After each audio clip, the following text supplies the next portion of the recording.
when Mark Longstoff was giving the presentation. Mark and I share materials, but we also have different experiences and different backgrounds. So it's good to hear different points of view at times about these things. So first of all, volume all right? You're fine. Good. Yep. Okay. Can we ask everyone to shut off their cell phones before we get started? Oh, yeah, thanks for the reminder. I actually remember to do that. Hopefully, nothing will go wrong. I've been working for Michigan State University for 25 years in the Traverse City office, and for the last half of that, been somewhat specialized in working on small fruits for the whole northern part of the state, including the Upper Peninsula. But most of my activity is in the greater Grand Traverse area, and most of it's spent on wine grapes. Their climate zone is very, very special. So western Michigan, the other part of the state, grows a lot of wine grapes. There's stuff you can get away with there that you just can't do even 10 miles further inland. So that's something that really has to be recognized when working with fruit crops, is the local conditions are tremendously important. The title was given to me, and I'd have to say, oh yeah, it is possible to make a fair amount of money working in these fruits. But like any agricultural adventure, there's a tremendous roll of the dice every week, weather-wise, and also many other factors, including who else gets in the game.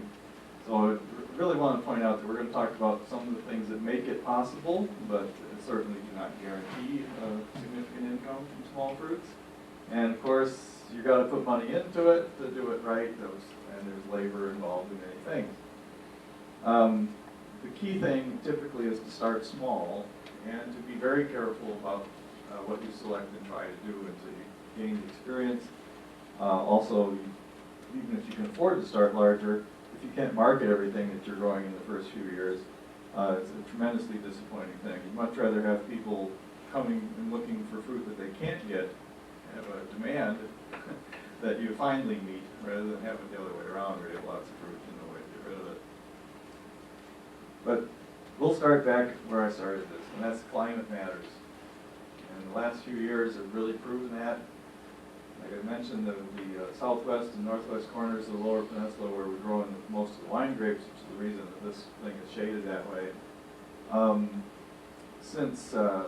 Well, if you go back to the middle 1970s, when the first few folks decided they were going to grow the European varieties of grapes, like Riesling and Chardonnay, in the Traverse City area, the staff, faculty members, very knowledgeable people at Michigan State University's campus and elsewhere all said they were absolutely nuts. And they've all had to change their tune, because the microclimates and the major climates in the areas around Lake Michigan and the big bodies of water actually are acceptable for those sorts of grapevines. And in the next 20, 30 years of growing them, except for 2003, we'd had no crop failures on up until last year. And now we've had 2 in a row due to cold weather in the winter. It's got just too cold for those varieties to survive. So for a while, we thought it was easy, and everyone should have known better, that even if you can do it, it's not going to be easy, and there are going to be troublesome years. So, the climate matters because it affects the length of the growing season, what kind of winter hardiness your crops have to get through it, and then the topography of the area, the slopes and valleys and directions of slopes and things have a big influence on the microclimate, that really impacts spring and fall frosts. So, why does it matter so much? The winter minimum lows, and it's not the average, but the extremes that matter, determine what you can grow in any given place, unless you can reliably cover it somehow. And in the last 2 seasons in my area with these tender grapevines, we didn't kill the plants, but we killed anything that we would normally fruit. All the buds above the snow were dead. I think that's going to be the case this year.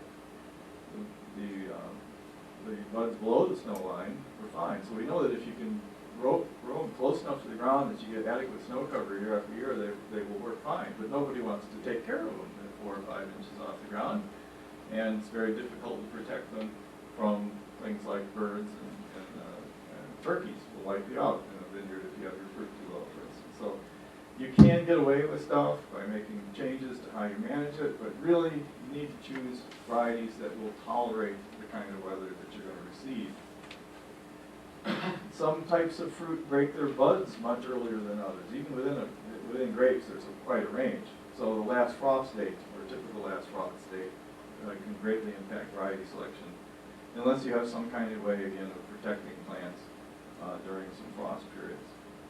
Frost-free period, how many days of growing conditions you got, limits late season crops in particular.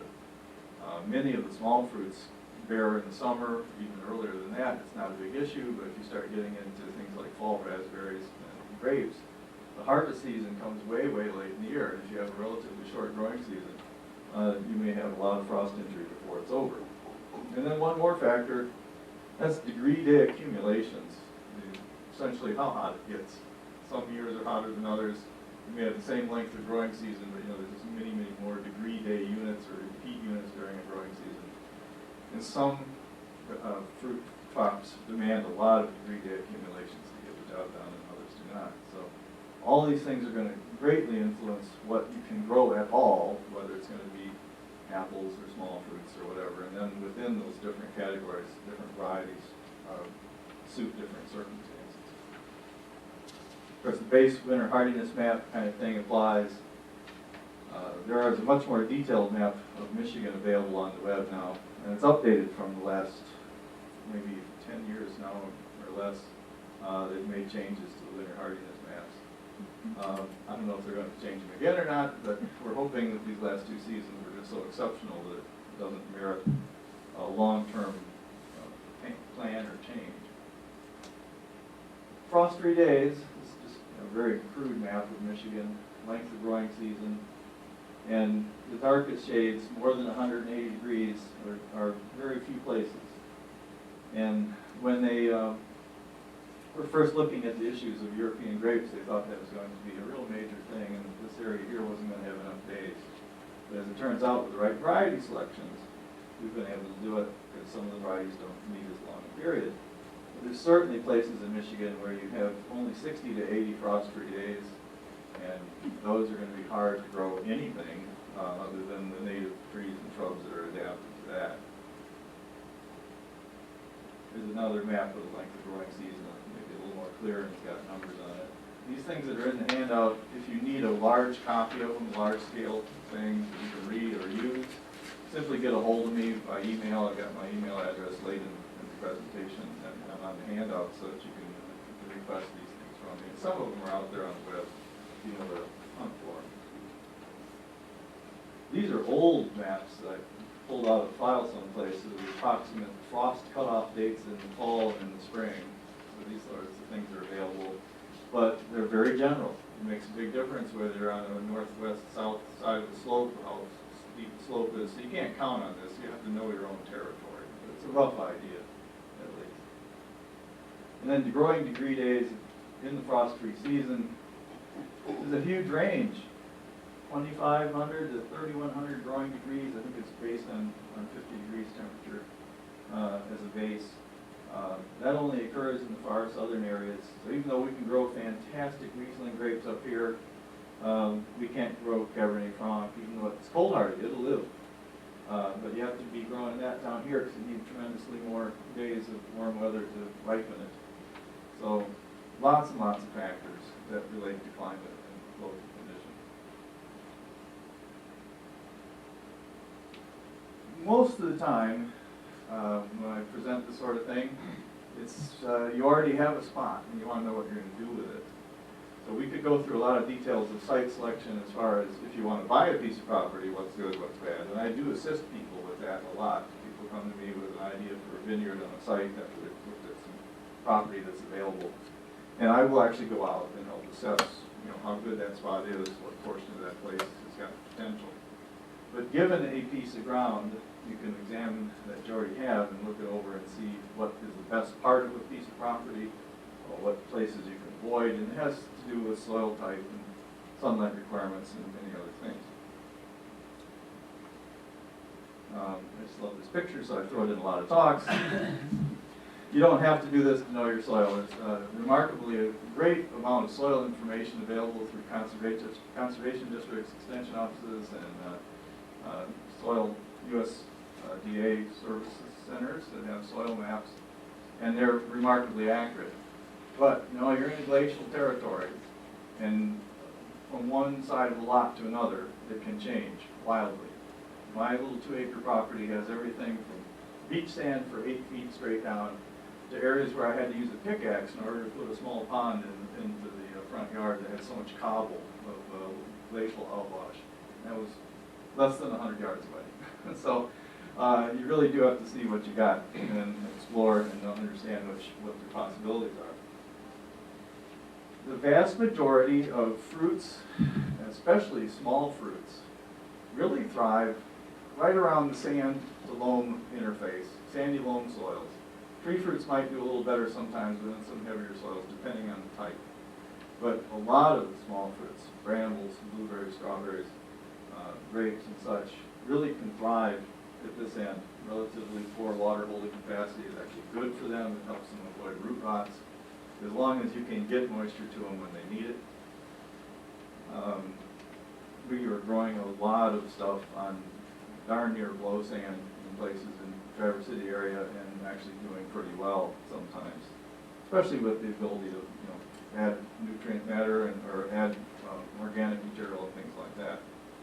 What's far more important than the soil texture in a lot of cases is the pH range, the acidity or alkalinity of soils. And the majority of fruit crops, small and large, tree or small fruits, are going to work best somewhere in the high 5s to low 7s, 6 to 7 pH being very ideal in most cases. And again, the glacial outwash terrain of Michigan is remarkable in its variability. I know of places where the native soil pH is over 8 on Old Michigan Peninsula in Grand Traverse County. It's remarkable, and it's very hard to grow anything on it. And then, of course, you have the other end of the scale. There's plenty of places where it gets down in 4s and 5s. pH can be adjusted, but it's a battle. And again, if it's way out of the range that you want to be in, it's harder and harder to maintain the battle. Small changes are not too tough. It's easier to go up than down, typically, or at least keep it up, because lime is a cheap, available, easy to apply material that brings pH up, and it lasts relatively long in the soil compared to the acidifying agents. Bring the acid readings down into the 4s pretty quickly, but they don't last a long time, it seems, so you have to fight the battle more often. So why is the microclimate scenario important? I've already mentioned it a couple times. Is that differences are tremendous from one place to another, given conditions of slopes and also surrounding territories, whether or not it's wooded or clear, things like that. The temperature patterns vary tremendously depending on which face you have, south, southwest, north, east, whatever, of sloping. And the airflow characteristics are the other part of that. Air moves around, even when it's not windy. Colder air actually does settle and it flows down slopes. We'll talk about sun in a second here. Doing the sun part first. Anything that you're trying to grow fruit on, trees, shrubs, vines, bushes, it's going to need as much sun as it can get. Full sun during the day is critical. You'll get some fruit if you don't have full sun, but you won't have the quality of ripening. You usually don't get the number of blooms and the output that it is capable of doing if you're getting some shading. So keep it minimal, a few hours a day tops if you want to really do a great job on fruits. Not only do you get higher quality fruit and usually better production, but you typically get longer storage life out of fruits that have been grown under good full sun conditions. It has to do with the surface integrity of their skins and things like that. Here's the topography issue. If you have a piece of ground where there's a lower area and higher areas, when it's not windy, which typically is the case for spring and fall frosts, usually occur on very still days, the cold air that's throughout the area moves downward and gets replaced by warmer air above it. Might even be a circulation to it. But the cold air will continue to move down the slope, and it actually settles in the lowest points. That can make a difference 5 or 10 degrees within 5 or 10 feet perhaps of the low point there, and anything down in the bottom is going to get much colder than the material higher up. If it's got someplace to go, if this was a continuous slope, cold air could run off to another property or another part of the property where you're not trying to grow anything on it, that's fine. But it's really the pockets that are the issue, and it's not just pockets of soil or have to do with the landform. It can be barriers of heavy shrubbery, pine trees, especially evergreen needle trees that have the foliage all year long can create these barriers as well. There are ways to get around it, taking a select number of trees out to improve that continuous drainage down the slope, for instance. If it's a small enough area, it's actually easy, not cheap, but easy to install some large fans to operate during the still air freezes to keep the air flowing through the air, and it mixes the warmer high air with the shorter stuff, lower stuff. There's a number of places in northwest Michigan and southwest Michigan now that I've seen that have installed huge fans on giant rigs run off of V8 engines to keep air moving during frost inversions. And it apparently works pretty well if you can do the investment. Given the site and you figured out what kind of site conditions you got, where your best conditions are, it gets down to being choices of plant material. Of course, whether you want apples versus pears, versus cherries versus grapes, but also individual varieties. And I'm going to spend a little bit of time on that in each category without going into a lot of detail of variety by variety. More just talking about the things that are important to consider in varieties. Planting, I'm not going to spend a great deal of time on that either, because it varies so much from crop to crop, and I could lose a whole lot of time here, a whole 2 hours perhaps, talking about planting issues. So what I encourage you throughout this talk really is to say, well, that's interesting, I need to know more about it, and then go about finding help from folks like me. I'm certainly available, and other resources for a particular group of plants in a particular style to go get that information and how it's done. Talk just briefly about pollination, because every one of these tree and small fruit crops, except one, has to be pollinated by insects. That fancy one that doesn't happens to be grapes. One of the nice things about growing them is they require no bees at all. And cultural practices will cover up some of those as we go through too. So, my number one advice starts with making sure you're not planting something that doesn't have the hardiness to survive your territory. If you're going to plant it, you got to start right from the beginning, because year one, there's going to be a winter after that planting year. So you better be ready right away from the beginning, trying to figure out how to protect them, whether it's with covers, snow cover, straw cover, whatever. If they're low enough to do it, to get some winter protection if you're going to put stuff in that's more cold sensitive.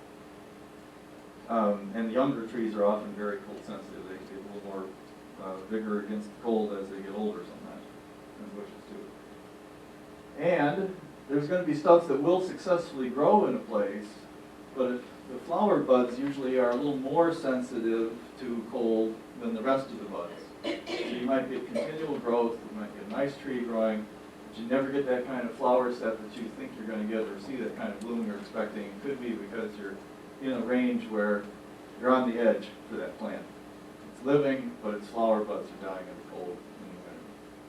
So most of the time it's close, but the flower buds typically are a little less tolerant to cold than the overall plant. You're going to be selecting stuff somewhat on your preferences.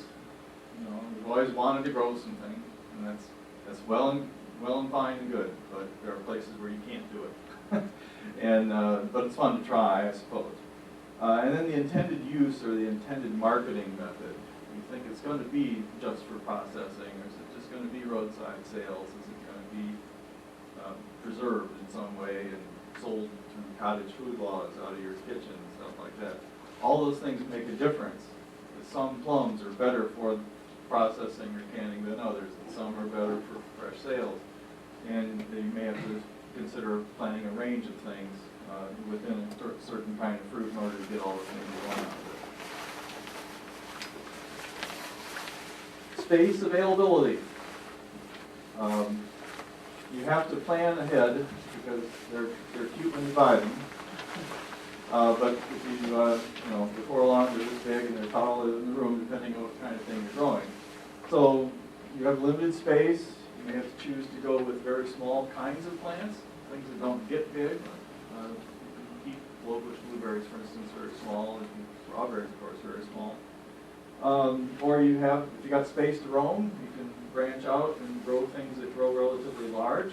When you're working in tree fruits, you can usually order plants on different kinds of rootstocks to achieve different sizes, but they still have to be pruned appropriately to keep them in certain size ranges. It's not part of today's topic at all, but if you're interested in growing nuts, they do have some really good chestnut, blight-resistant chestnuts now that would fall into these categories of home orchards. And for instance, here's just an example of apple rootstock effect. This would be the same variety on top of several different rootstocks, and some of them will never get much more than 10 feet. So they can be planted much closer together, and of course you can manage the whole thing without ladders. Others will grow larger, and the bigger you get, the more fruit an individual tree will have, but the harder it is to deal with it. The harder it is to spray, the harder it is to prune and take care of. So the most efficient cropping thing is usually a whole lot of little ones, which costs a little more at the front end, but the return starts coming back quicker too. Because one of the other bizarre features of many of these rootstocks is that they make for a precocious tree. The dwarfing rootstocks often make the tree also start having flowers and bearing fruit at a younger age than the larger rootstocks. Not always true, but it's a nice feature of them. So given that, if you were going to put in an orchard of apples, whether in rows or some other kind of arrangement, since they're dwarf, they only need to be 7 or 12 feet apart, something like that. Standard trees, 30 feet apart, and they'll still end up touching each other across the top and be a tremendous hassle to manage. They're really pretty. It's the old-fashioned way, and you may want to do that for a few trees. Bring in the public to a U-pick area and say, look at these giant old Ben David trees, an old variety. But you probably will never pick anything off of those that'll be worth much to you because you can't manage it and reach it. In the modern world, you got to worry about liability and ladders and things like that. So I mentioned this, how it's done is with rootstocks. There's a tremendous amount of research going on around the world looking for compatible rootstocks for different tree fruits. And it's usually a related plant or a very closely related plant, so a grafting is possible. So they actually breed and create hundreds of new rootstock breeds every year. They graft existing varieties on the top of them and plant them out and test them for 5 or 10 years and start looking to see what the effect is. And the good ones get selected and move along the chain and eventually might get marketed and all the duds get tossed out. It's a real slow process. Years and years worth of research to come up with a new rootstock. But it's being done widespread around the world, and there's lots of rootstocks available for many different kinds of fruit crops. Not just trees, not just tree fruits, but also things like grapes are grown on rootstocks typically. Besides controlling plant size, they've selected for things that produce relative different levels of productivity. Some of them can last longer. The trees live a longer time than others. Some of the rootstocks are able to adjust spring bud break time, which is a really cool thing. Some of them delay bud break, which can get you past frost. Some of them are more adapted to wetter soils than others.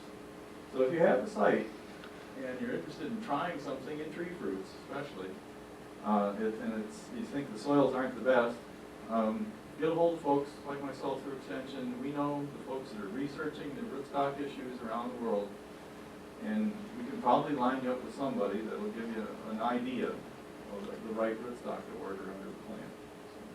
And the last one down here is resistance to things. Some of the rootstocks are very resistant to certain diseases that come into the plants through the soil system, and it's real important that you use those. So that leads to the whole discussion of disease resistance.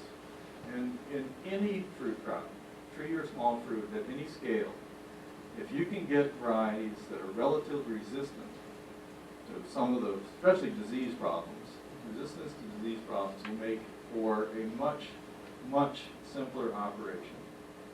It's not always going to be that favorite variety that you love, that you want to have, but you can save such a tremendous amount of time and effort, money, and less pesticide use if you can line up some good old-fashioned disease resistance on your side.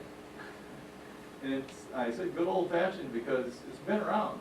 We all know that some of the older apple varieties, some of them just don't have certain insect problems and others do.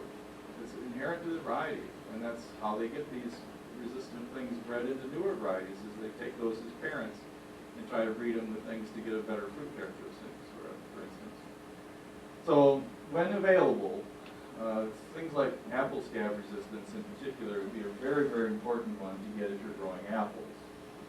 And there are a couple of really great varieties now that are apple scab resistant. You'd say, well, it's just one disease.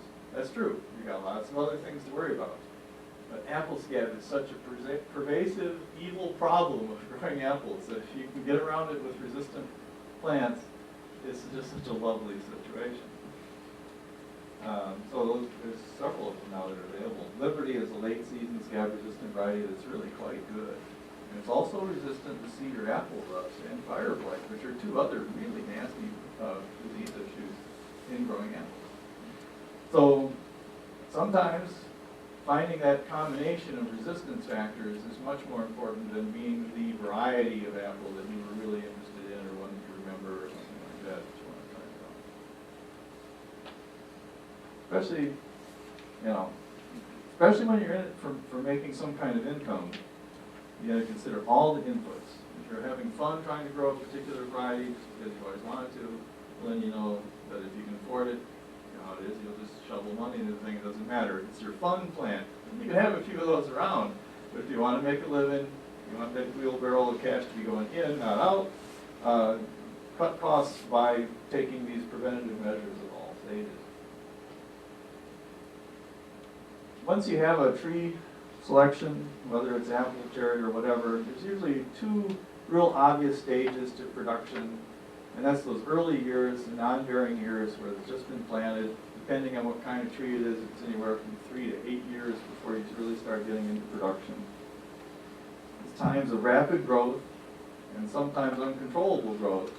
And your key in those early years is to get the tree form and shape that you really want established. So it's very important to understand those first few years very carefully. Once you get into the bearing stage, the growth starts slowing down because it's putting more energy into fruit. So you have actually kind of less wild growth to deal with, and you actually can run into issues of having too slow a growth if the cropping is too heavy. Purchasing fruit trees are going to come to you from nurseries either as container grown, somewhat potted, sometimes in various kind of materials. If you buy in any quantity, they usually come as bare root plants, and certainly those are going to be much cheaper. Both are very acceptable as long as you deal with them correctly.